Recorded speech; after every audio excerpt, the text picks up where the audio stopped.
ini nih jadinya nih. Aduh, kela.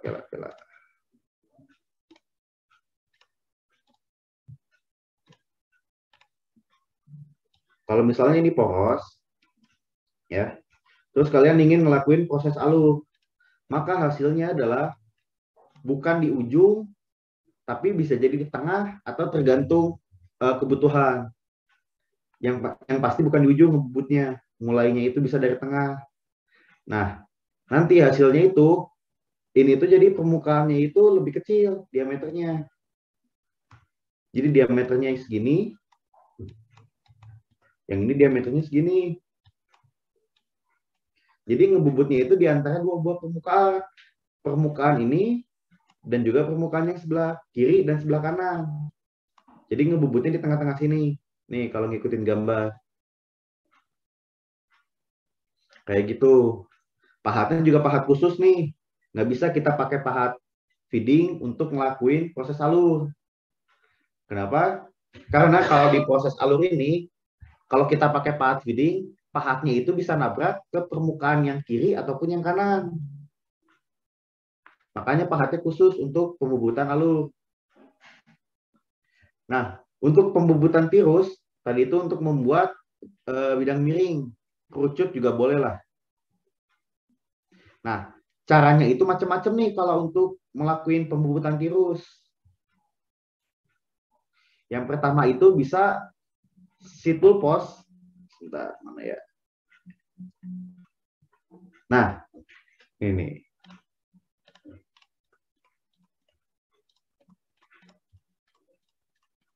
Nah, tadi yang saya bilang eretan atas itu bisa bergerak sesuai dengan kemiringan. Ya di sini toolpost ini tuh bisa digeser. Di sini tuh ada apa namanya? Ada derajatnya. Bisa digeser sesuai dengan perhitungan, sesuai dengan parameter proses yang udah dibuat. Mau berapa derajat? 15 derajat, 45 derajat. Itu tergantung si desainer yang ngedesainnya.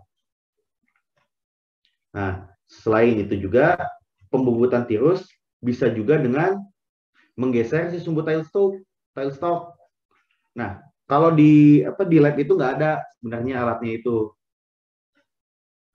Nggak ada alat untuk apa namanya itu untuk si tile stocknya itu khusus.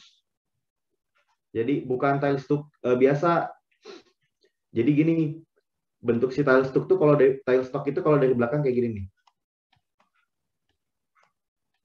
Nah, kurang lebih kayak gini. Ini tuh yang buat nopang si sumbu putar. Nah, di sini tuh ada sumbunya. Ada garis-garis. Nah, di bawahnya juga ada sama. Ada garis juga. Sumbu ini nih, yang atas ini bisa digeser ke kiri dan ke kanan. Ini bisa digeser, ini juga bisa digeser. Diaturnya lewat sumbu. Kemiringannya mau berapa derajat itu ada di sini nanti. Nah, di sini tuh kan yang disebutin cuma ada dua ya.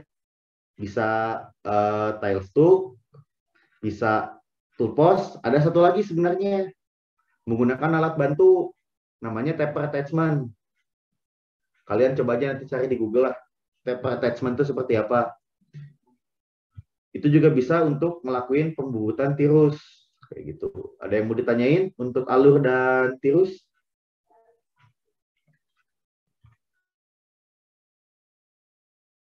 Nanya dikit bang.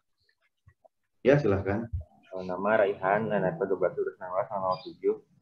Kalau dari ketiga cara tadi kan ini kemiringannya yang paling presisi yang mana bang? Kalau yang paling presisi itu biasanya itu pakai menggeser toolpost. Jadi yang sumbu toolpost yang tadi itu yang digeser dan taper attachment. Kalau tile stock itu biasanya kurang presisi. Kenapa?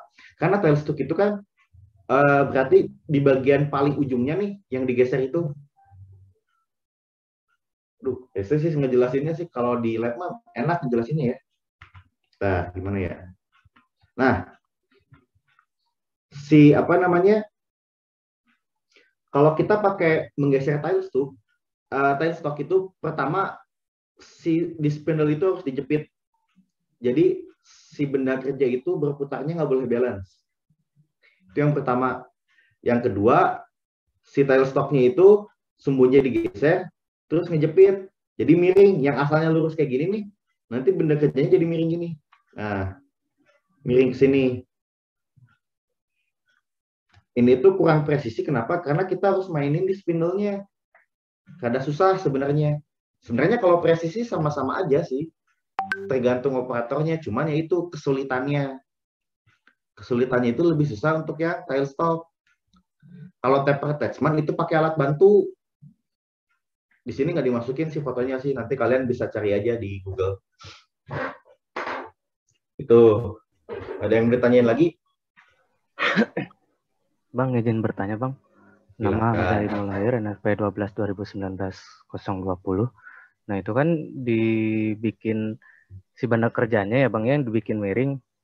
Itu nggak Ya. nggak mengakibatkan benda kerjanya melenting gitu, Bang? Kan ditumpuk.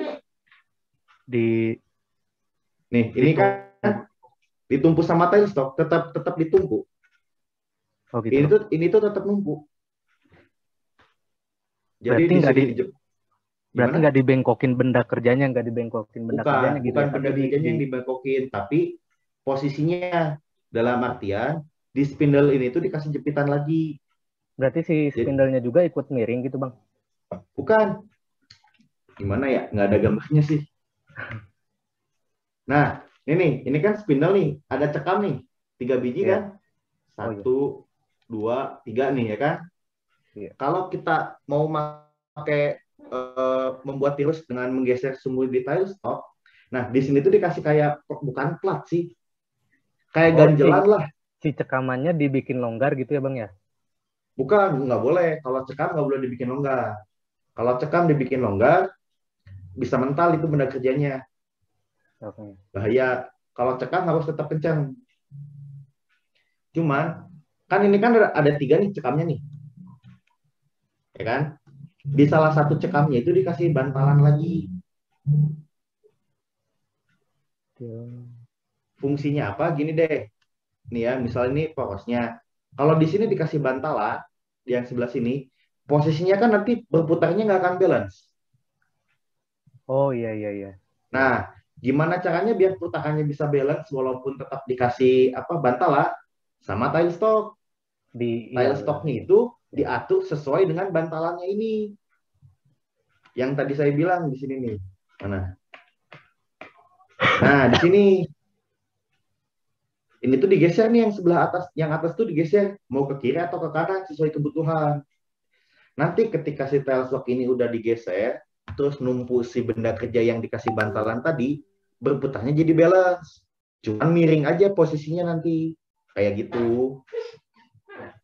Oke Bang, tadi Bang. Ketiga, ada yang lagi nggak yang mau ditanyain? Sebenarnya sih susah sih untuk ngebuat kalian kebayang ya. Soalnya emang di sini kan cuman secara teori gitu saya ngejelasinnya, bukan secara praktik. Kalau praktik kan jadi enak menjelasinnya langsung ke mesinnya. Nanti kalian bisa aja bisa cari-cari di YouTube lah, banyak dah. Ada lagi nggak di sini? Ada lagi nggak? Ada lagi nggak yang mau ditanyain? Kalau di lab itu biasanya cuma mainin toolpost. Jadi di lab itu yang dimainin cuma sumbu toolpost, tailstock dan taper attachment nggak dipakai untuk ngebuat pembubutan tirus. Soalnya emang yang paling mudah ya menggeser sumbu toolpost. Itu gampang. Ada lagi? Cukup Bang. Oke, lanjut ya. Pembubutan ulir. Nah, ya kalau ngebubut ulir itu yang ngebuat ulir pada umumnya. Pembubutannya itu bisa ulir luar dan ulir dalam. Kalau ulir luar ya pakai pahat. Kalau ulir dalam pakai alat bantu. Nah, untuk ngebuat ulir luar ini nih, yang ulir luar. Jadi gini, ada 2 jenis ulir. Ada yang tahu nggak jenis ulir itu ada apa aja? kasar halus.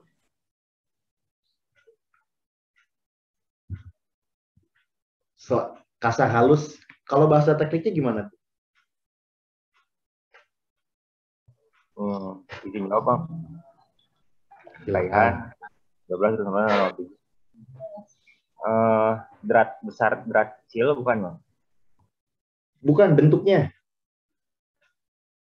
Bentuk. Jadi bentuk ulir itu ada dua sebenarnya. Umumnya ya. Nah, yang ngebedain itu gini deh. Bentuk ulir itu kalau diibaratkan ya, bentuknya itu seperti misal seperti segitiga sama kaki. Jadi bentuk ulir itu bisa diibaratkan sebagai segitiga sama kaki. Kayak gitu. Nah, yang ngebedain, jadi ada dua jenis ulir. Ulir A dan ulir B. Namanya apa ya? Yang ngebedain itu adalah sudutnya. Sudut ini yang beda nih. Sudut puncaknya. Itu.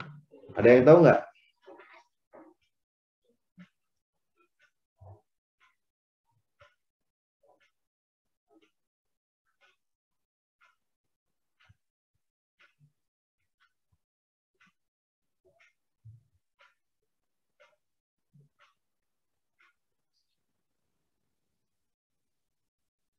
Nah, ada matrix dan ada Whitworth. Jadi ulir itu sebenarnya banyak. Ada ulir macam-macam. Nah, biasanya itu yang dipakai di pasaran itu ulir segitiga. Nah, ulir segitiga itu ada dua, Whitworth dan matrix. Yang ngebedain pertama adalah satuan. Di Whitworth, W-I-R-T-H, Worth, itu tuh satuannya pakai inch. Dan sudutnya juga, ini tuh 55. Kalau di Whitworth. Kalau di matrix, kita itu pakai satuan milimeter di matrix. Dan sudutnya ini adalah 60. Kayak gitu, itu yang ngebedain antara Whitworth dan matrix. Biasanya sih kalau di lab kita pakainya satuan milimeter, jadi pakai matrix. Kenapa? Karena satuannya enak aja gitu dibandingin. Biasanya kalau di gambar teknik, kalian pakai satuan apa? Milimeter atau inch? Milimeter, Bang. Milimeter. Makanya kita pakainya ulir matrix kayak gitu. Terus juga keuntungan lainnya juga ulir matrix itu 60 sudutnya. Jadi kalau 60 otomatis jadi segitiga sama sisi. Ini juga 60, ini juga 60. Jadi sama semua. Itu keuntungan ulir matrix.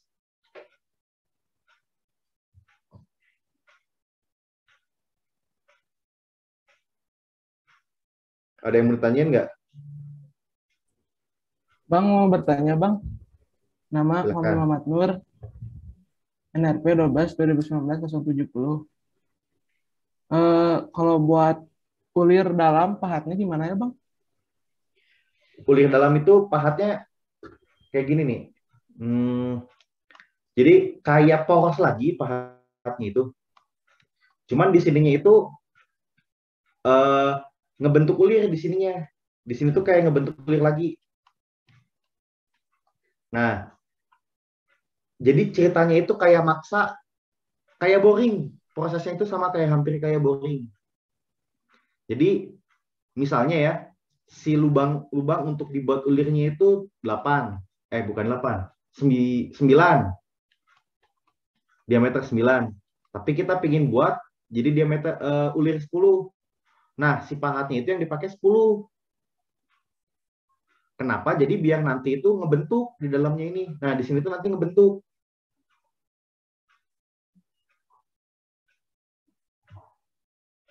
Ngerti nggak? Oh, berarti mirip sama ngetap, Bang. Sama apa? Ya, sama tap. Benar. Persis. Pakai pahat tap juga. Bisa pakai pahat tap juga gitu maksudnya. Cuman kan kalau pahat tap kan diputernya manual pakai tangan. Kalau ini bisa dijepit di tiles tuh di kepala lepas.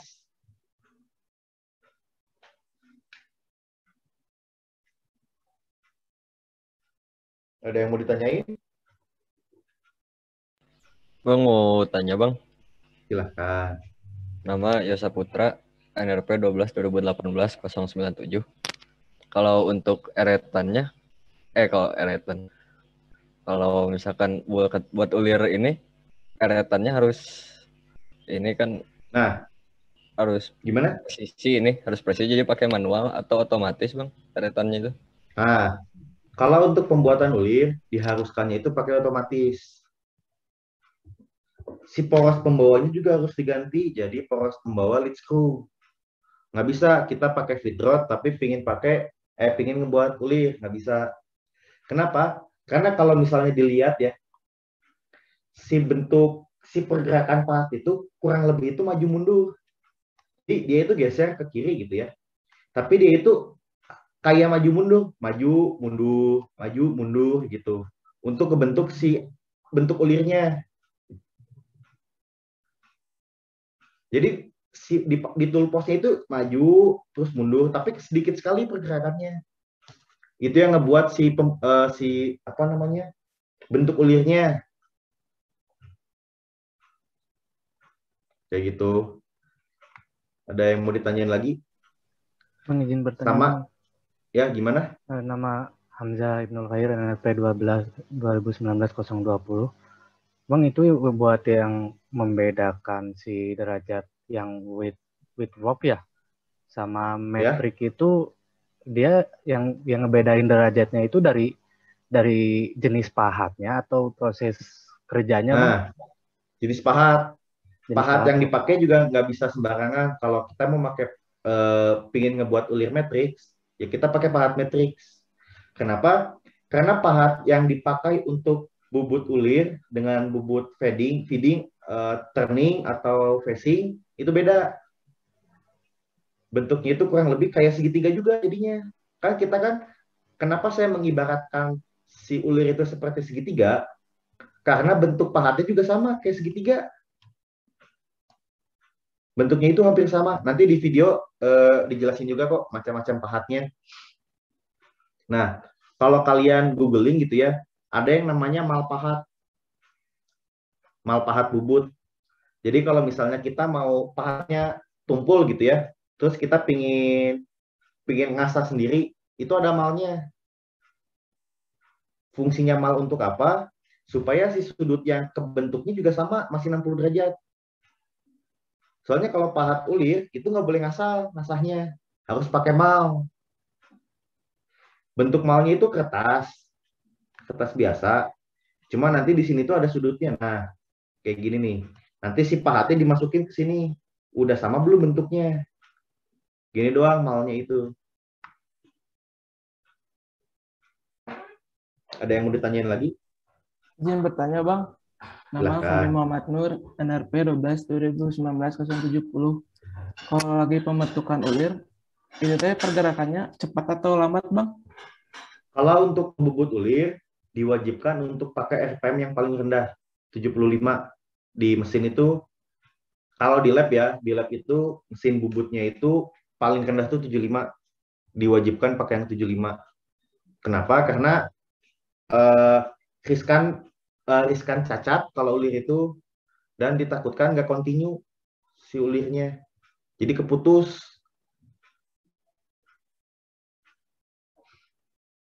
Kalau sama halnya dengan boring. Boring juga kalau kita ingin ngebor, harus pakai RPM yang paling rendah, 75 juga. Nggak bisa pakai RPM yang tinggi. Kenapa? Pahat bornya bisa patah. Ada yang mau ditanyain lagi?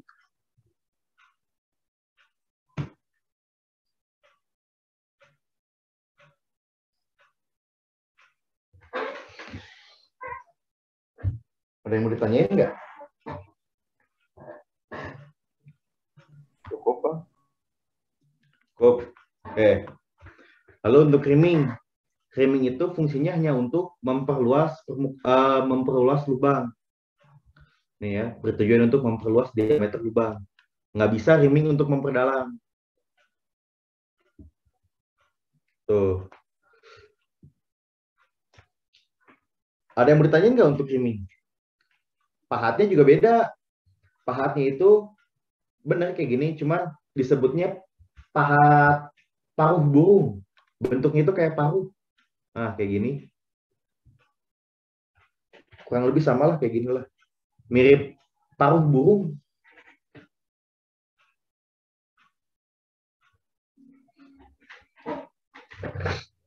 Ada yang mau ditanyain lagi nggak untuk ini?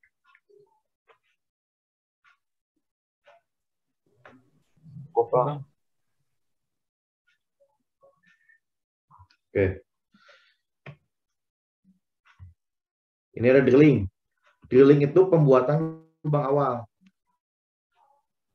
Jadi untuk pembuatan lubang itu ada sebenarnya cukup pakai 2 tahap. Tapi kalau kurang pakai 3 tahap. Yang pertama drilling.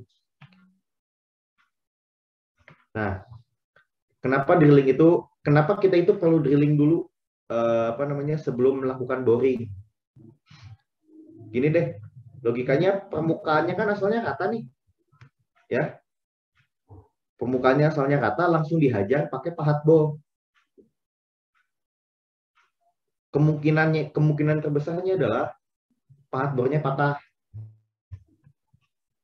Maka dari itu diperlukan drilling dulu. Soalnya kalau drilling nanti si permukaan benda kecilnya itu ada lubang kecil. Nah, si lubang kecil itu nanti yang si pahat bor teh masuk. Jadi pahat bor itu bukan ngehantem permukaan yang rata, tapi pahat bor itu nanti masuk ke permukaan yang dibuat sama drilling. Makanya kalau kalian orang melihat orang ngebor gitu ya, rata-rata misalnya orang pingin ngebor diameter 10, diameter 20 atau 15, pasti 2 kali atau 3 kali kerjain. Nggak mungkin langsung pakai pahat bor 15, pakai pahat bor 14. Nggak mungkin, pasti bertahap. Pakai drilling dulu. Habis di drilling, pakai pahat bor 10 atau pahat bor 8. Terus pahat bor 10 naik lagi. Pahat bor 12 naik lagi. Baru pahat bor 14. Kenapa? Yang tadi pahat bor itu gampang patah. Kalau kita ngebor, terus langsung ngehantam permukaan yang rata, terus juga besar, gaya yang diterima si pahat itu besar banget. Bisa patah pahatnya. Kayak gitu. Ada yang mau ditanyain lagi nggak untuk drilling? Ini bertanya Bang. Silakan. Nama Angga Muhammad Kamal, NRP 12 2020-113. Berarti bahan dari pahat drilling beda Bang sama pahat boring? Beda, bentuknya juga beda. Lebih kuat berarti Susah Bang sih yang kalau mau digambar ya. Ya, lebih kuat yang drilling gitu Bang bahannya gitu. lebih kuat yang drill. Makanya kalau kita mau ngedrill ya, RPM-nya besar nggak apa-apa. RPM si spindle-nya mau pakai 275, 360 masih diperbolehkan. Tapi kalau udah boring, RPM-nya 75. Siap Bang, Terus makasih. pahat drilling juga pendek. Pahat drilling mah nggak ada yang panjang, jarang. Bukan jarang, nggak ada mungkin. Soalnya setahu saya mah pahat drilling mah pendek-pendek. Kalau pahat boring panjang.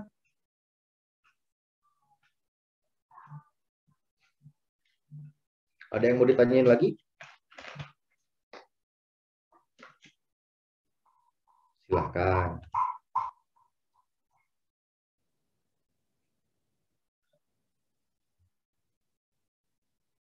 Ya, tuh. Namanya juga pembuatan lubang awal. Kayak ini apa?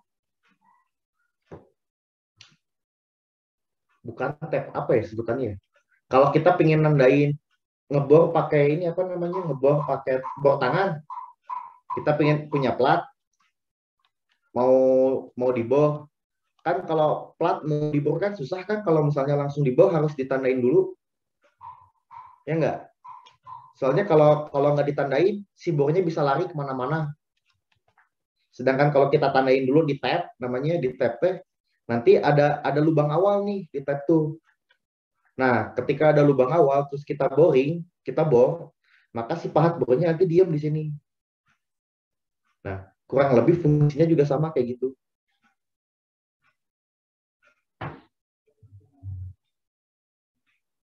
Ada yang mau ditanyakan lagi? Dari gambar juga ini kelihatan sih. Cuma sedikit kan makanya juga nih. Kalau boring tuh, drilling. Nggak ada? Oke. Lanjut ke boring. Tadi boring itu untuk jadi tujuan boring itu sebenarnya untuk memperdalam lubang. Tapi bisa juga dipakai untuk memperluas lubang. Nah, pertanyaannya adalah kenapa harus ada namanya rimming? Kenapa harus ada rimming? Kenapa nggak pakai boring aja? Ada yang tahu nggak alasannya? Izin menjawab, Bang. Silakan. Nama Angga Muhammad Kamal NRP 12 2020 113. Biar lebih halus, Bang, dalamnya, Bang. Oke, bisa. Selain itu? Itu aja yang saya tahu, Bang. Oke. Izin Ada menjawab, yang pernah lihat nggak pahat bor 100? Ada yang pernah lihat nggak? Nggak ada, Bang. Nggak ada kan? Kenapa ada rimming? Karena pahat bor itu terbatas ukurannya. Kalau misalnya kita pengen buat lubang diameter 50, nggak bisa pakai boring.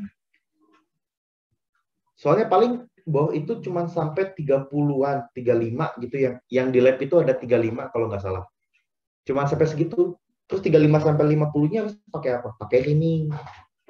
Makanya ada rimming, ada boring. Kayak gitu. Boring itu ukurannya terbatas, pahat bor.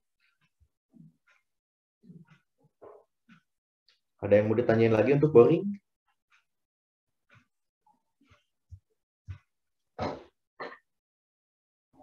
Cukup.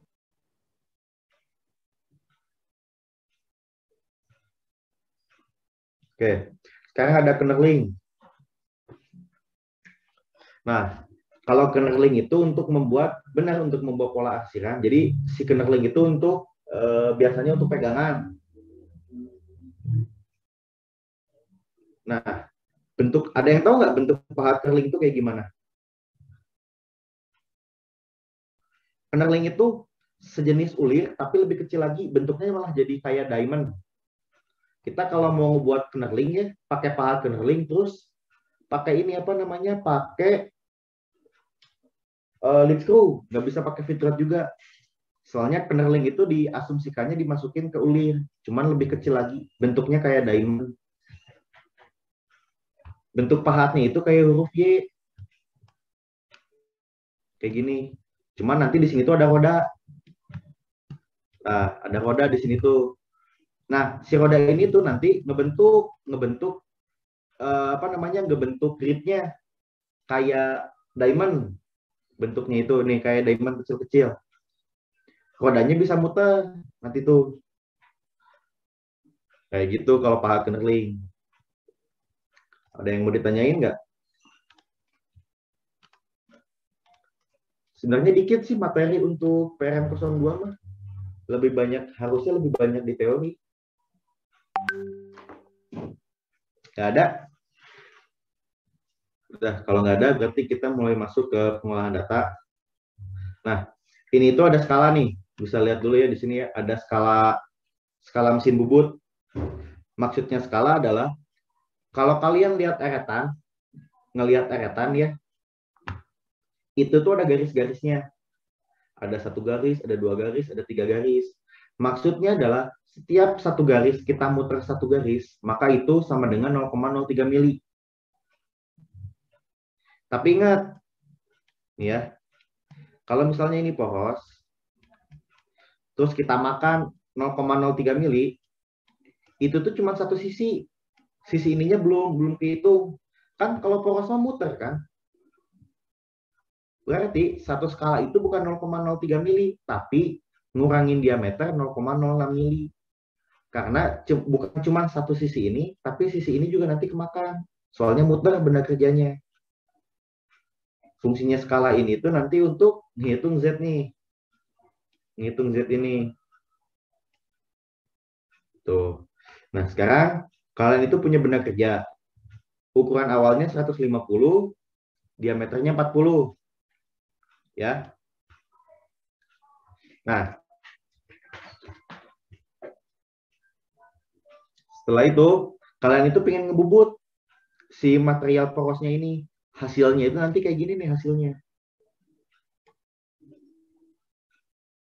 Nanti juga di sini ada bolongnya nih. Ada yang di bawah. Bubut dalam. Diameternya 15. Nah, si diameter 40 ini nanti dirubah jadi diameter 30. Untuk turningnya. Lalu ada lagi diameter 25. Apa nih diameter 25? Ada yang tahu nggak nih diameter 25 ini apa namanya? Gambar yang mana? Yang sebelah mana diameter 25 ini? Ada yang tahu nggak? Mau jawab, Bang? Silakan. Raihan oval NRP 12 19 00. Diameter 25 itu kalau nggak salah ini apa? Ulir yang tingginya gitu, Bang, yang luarnya. Diameter 25 ini adalah diameter alurnya. Nih. Jadi diameter alur dan diameter ulirnya beda. Diameter ulirnya di sini M22. Nih.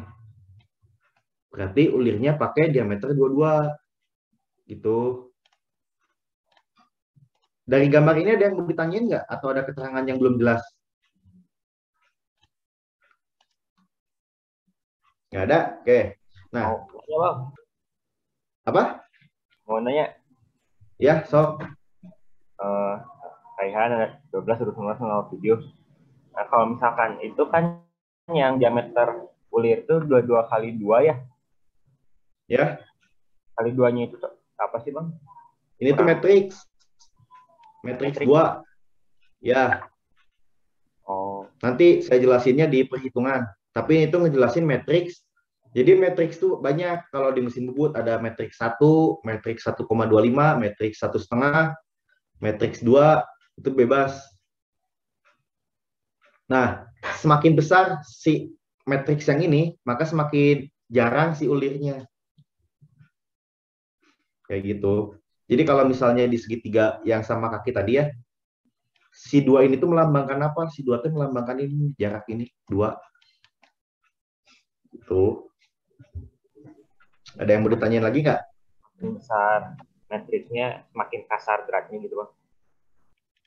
Ya, makin jauh. Kalau makin matriksnya makin kecil, makin halus beratnya. Ada lagi yang mau ditanyain?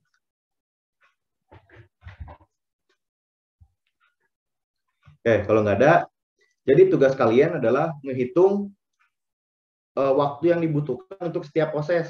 Ini kan ada 8 proses di sini ya. Yang nggak ada itu cuma kennerling. Nah, tugas kalian adalah di pengolahan data untuk menghitung pertama phasing, kedua feeding atau turning, ketiga tirus, keempat alur, kelima ulir, keenam boring. Nah, untuk boring waktunya diasumsiin aja, soalnya kalau bor itu nggak ada apa namanya, nggak ada otomatisnya, manual pakai tangan kalau bor mah, jadi itu mah tergantung tangan. Jadi asumsiin aja kalau kalian pengen ngebor dengan kedalaman 10, diameter 15, butuh berapa kali ngebor, pakai pahat bor berapa aja, terus berapa lama, itu kalian asumsiin aja nanti. Nah, untuk rumus-rumusnya ini. Nah, sekarang kalian bisa nentuin dulu bahannya. Misal kalian mau pakai bahan aluminium. Berarti kecepatan potongnya, kalian mau memotong halus misalnya, mau bikin permukaannya halus, berarti 70 sampai 110. Ambil aja 75 gitu. Terus kecepatan makannya, yang aluminium kan, terus kita pakai satuan milimeter, 0,4 sampai 0,75, kita pakai 0,4. VC ini, di sini VC. Ini N, N dapat dari mana? Dari sini. F dapat dari mana? Dari sini. Diameter tergantung diameter benda kerjanya. Nah, untuk kedalaman potong ada LI, ada DO. Yang LI min LT ini dipakai untuk pembubutan facing. Tadi yang saya bilang, mengurangi panjang kalau facing itu. Kalian asumsiin aja. Mau ngurangi 0,5 mili misalnya. Jadi yang asalnya berapa ini? 150 jadi 145. Nggak apa-apa gitu. Asumsiin aja kayak gitu. Nah, DODI tiap proses beda-beda. Kalau misalnya kalian mau proses feeding atau turning, berarti DO-nya itu adalah 40. DI-nya adalah 30. Tapi kalau kalian mau proses alur, DO-nya berapa? Ada yang tahu nggak? Ini kan alur nih. Kalau alur, DO-nya berapa? 25, Bang. 30.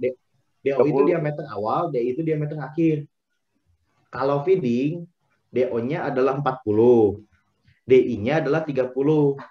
Kalau alur, ada yang tahu? DO-nya 30, Bang. DO-nya 30, DI-nya? DI-nya 25. DI-nya 25. Kalau untuk ulir? Nah, untuk ulir berarti ada feeding lagi. Nggak usah. Langsung aja. Nggak apa-apa. Nanti dihitungnya beda. Itu untuk alur ya. Nah, sekarang untuk tirus.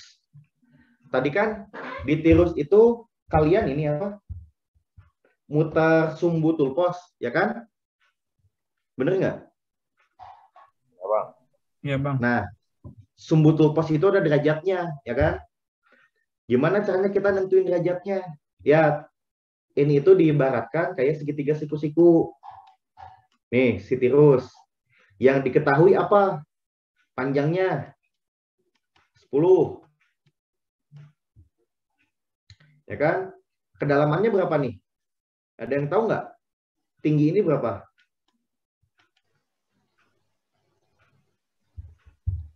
Sepuluh, Bang. Dapat dari mana? Itu kan 40 dikurangi 40 dikurangi 5, Bang. 30. 40 dikurangi 30. Kan ini kan diameternya udah 40 nih. Segini teh 40 nih. Nah, saya hapus biar jelas.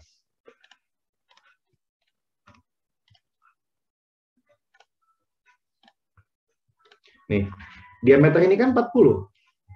Nih, segini tuh 40. Soalnya kan udah di feeding semua. Nah, sekarang sebenarnya ini gambarnya salah sih. Harusnya itu dihabisin ke sini nih. Nah, itu.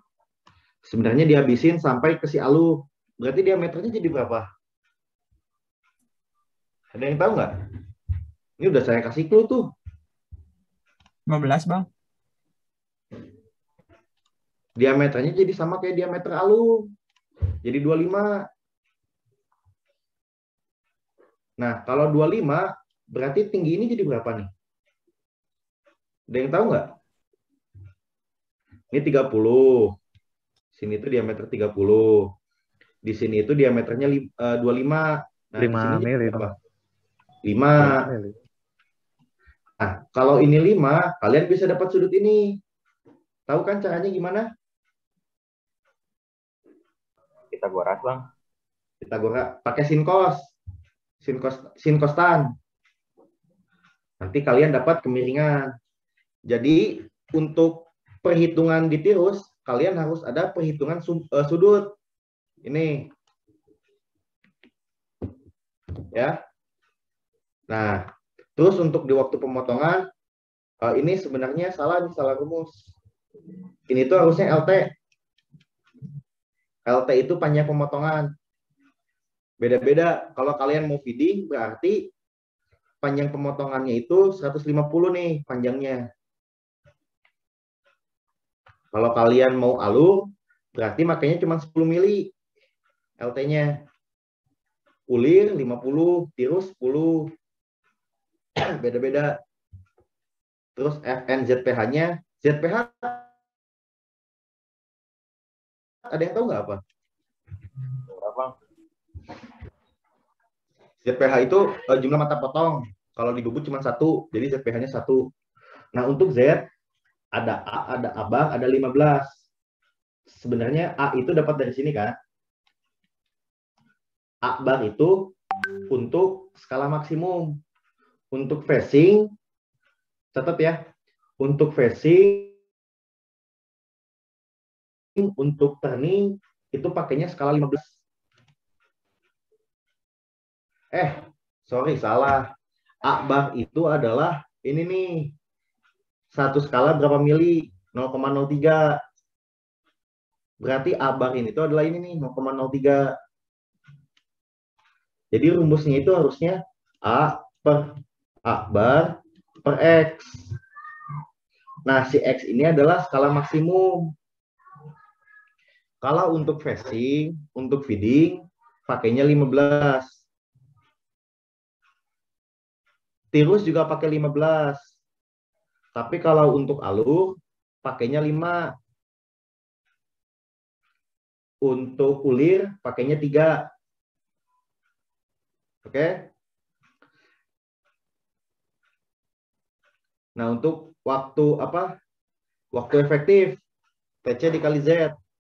TC-nya dapat, Z-nya dapat. Itu. Nah, untuk untuk ulir, ada yang tahu nggak cara dapat DO/DI-nya gimana?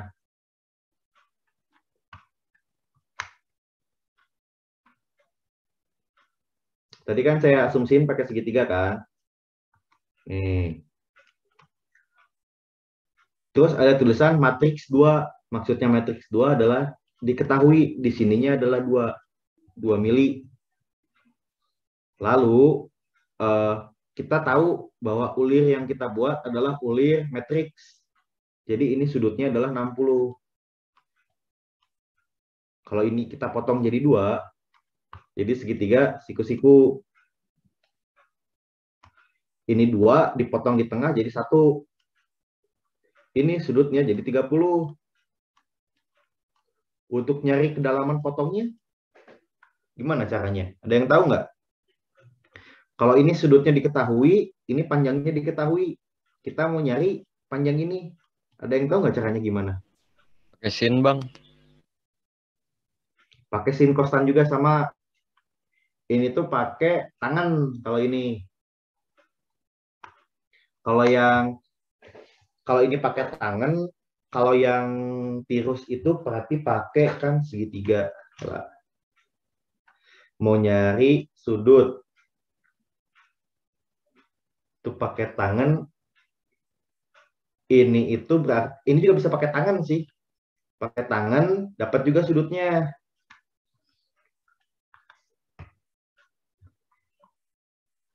Kalau ini kan diketahui, sudutnya diketahui. Ya ini juga pakai tangan. Bisa ini pakai tangan juga. Jadi kalau tangan kan tangan itu depan per samping. Depan, samping, ini sudutnya. Sudutnya udah diketahui, berarti nanti pakai kotangan. Tinggal dipindahin aja kan. Pindah tan X sama dengan depan 1 per X. 1 per tanda tanya. Tan X-nya ada 30. Tan 30 sama dengan 1 per X. Tinggal pindah ruas, ya tinggal pindah ruas lah, gampang lah ya. Nah, nanti kalian dapat X-nya kan? X ini adalah kedalaman pemotongannya. Yang asalnya 25, dipotong jadi berapa nih? Jadi DO-nya 25, DI-nya didapatkan dari sini. Misal X-nya itu dapat 0,5. Berarti dari 25 ke 24,5. DI-nya 24,5. Bagi 2, dapatlah A-nya. Ada yang mau ditanyain dulu nggak? Jadi bertanya Bang. Ya itu gimana?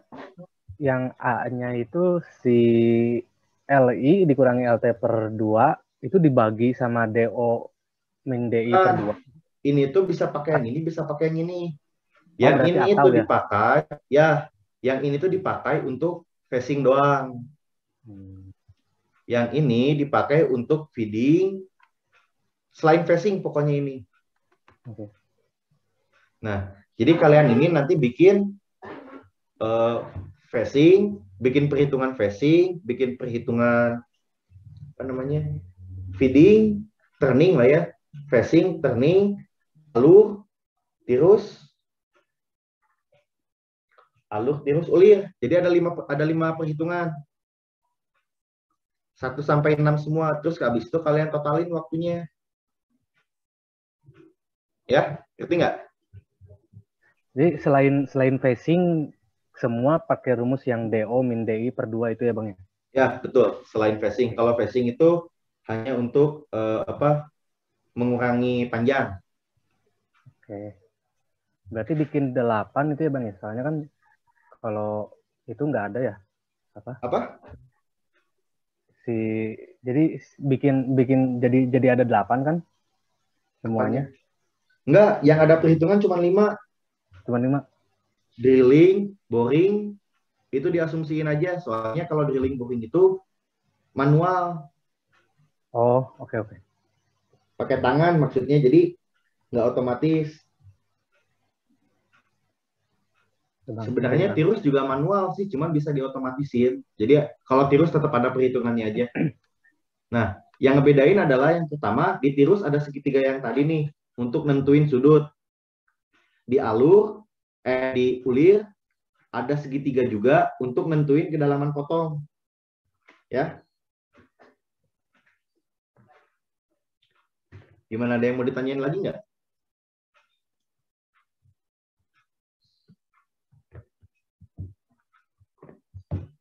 Nggak ada, yaudah. Berarti tiap orang silakan tulis dulu untuk 5 proses tadi. Terus setelah 5 proses tadi udah sampai waktu efektif, dijumlahin sama boring, drilling. Itu pakai boring, drilling, itu diasumsiin. Ya. Jadi 5 proses dihitung sampai dapat waktu efektif. 2 proses diasumsiin. Kira-kira untuk drilling berapa menit, untuk boring berapa menit, pakai berapa pahat. Kayak gitu. Ada yang mau ditanyain?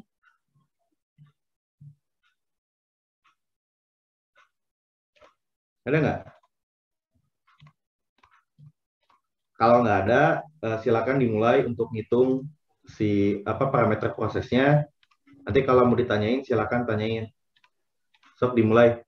Ditulis tangan aja. Nanti perhitungannya dimasukin ke lampiran. Jadi tiap orang bikin. Ada 5 perhitungan. Bang, izin question dulu, Bang. Silakan.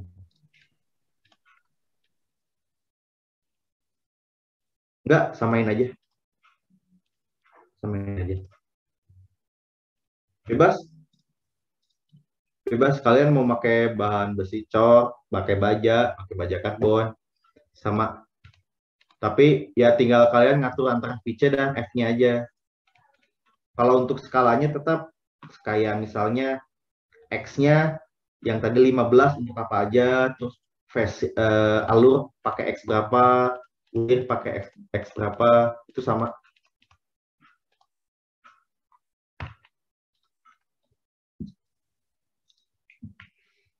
Kalian potret dulu aja, soalnya nanti kan bakal kalian ketik juga. Cuman bisa ada yang kalian bingungin, jadi nanti bisa langsung ditanyain, gitu. Oke, ini gambarnya, jadi ini materialnya. Rumus ini mah kan ada di modul juga kan? Di modul kalian ada kan? Ada Bang. Nah, ini saya kasih gambarnya, silakan kalian bikin. Kalau ada yang mau ditanyain, silakan tanyain, ya. Bang, saya izin ke WC dulu, Bang. Bang, ya, silakan. Nanya Bang, gambar bikin maksudnya bikin gambar